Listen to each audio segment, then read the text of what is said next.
we're going to make old-fashioned chocolate cookies. It's an easy recipe and fast to make.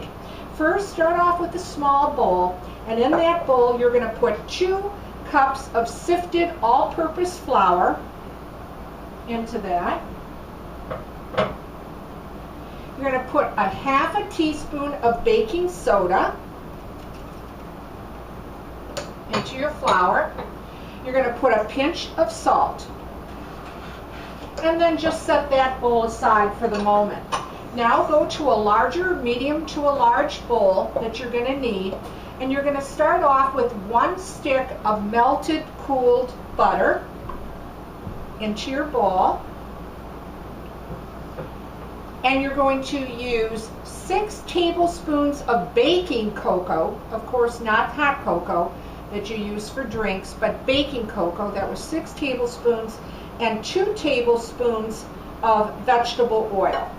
And then just start mixing it.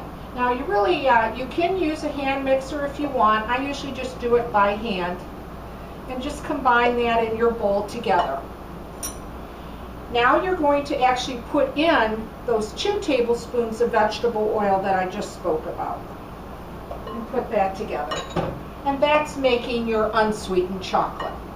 The next thing that you're going to put in is actually a cup of brown sugar.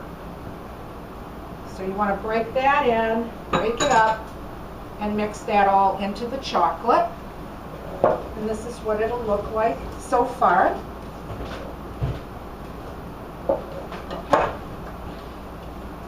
The next thing that you're going to put in is actually 1 egg that you've had at room temperature. So break up that egg and mix that in your chocolate.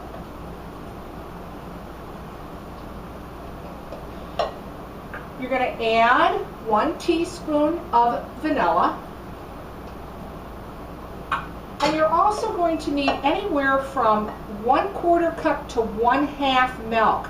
I generally use about 1/4 cup. It really depends on the temperature of your kitchen and that type of thing, whether you're going to need more, you're going to use all of the milk or just half of the milk. All right, it's been mixed, and this is what it looks like so far.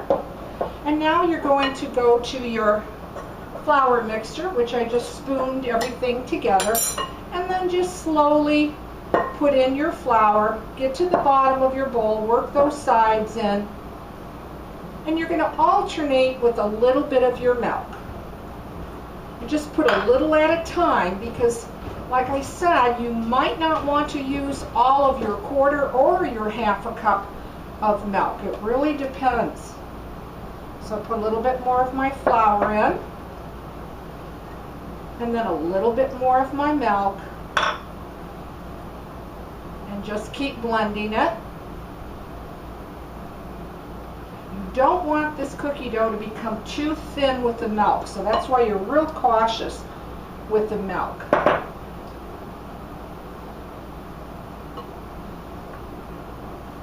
then I'll put just a little drizzle of the milk in. And the rest of my flour. And a little bit more of my milk, till you have your cookie dough, the consistency of a cookie dough. Okay, put a little bit more. Now I used actually 1/4 cup,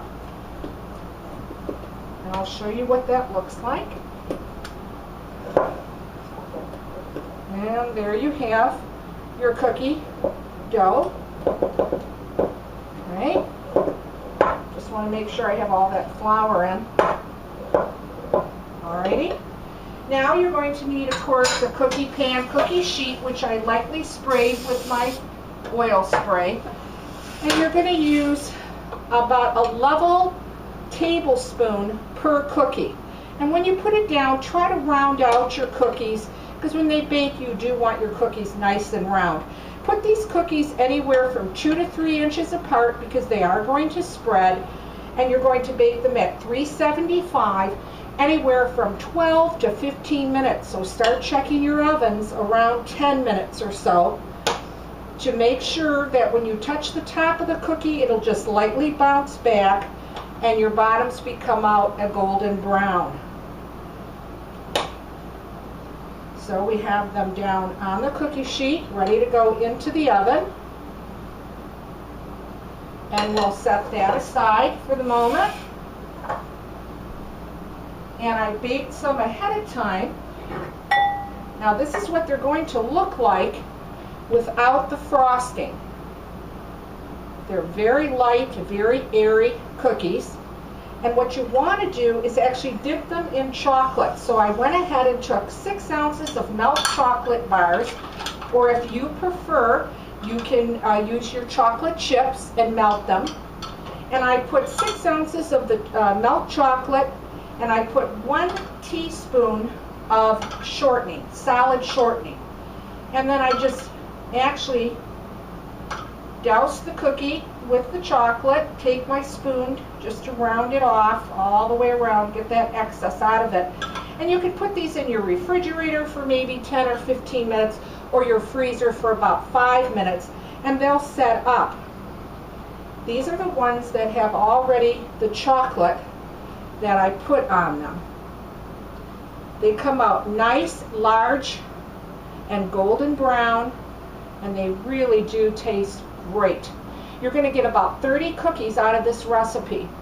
I hope you like this one. If you do, leave a comment. I'd like to hear from you. Thanks for watching, and please subscribe.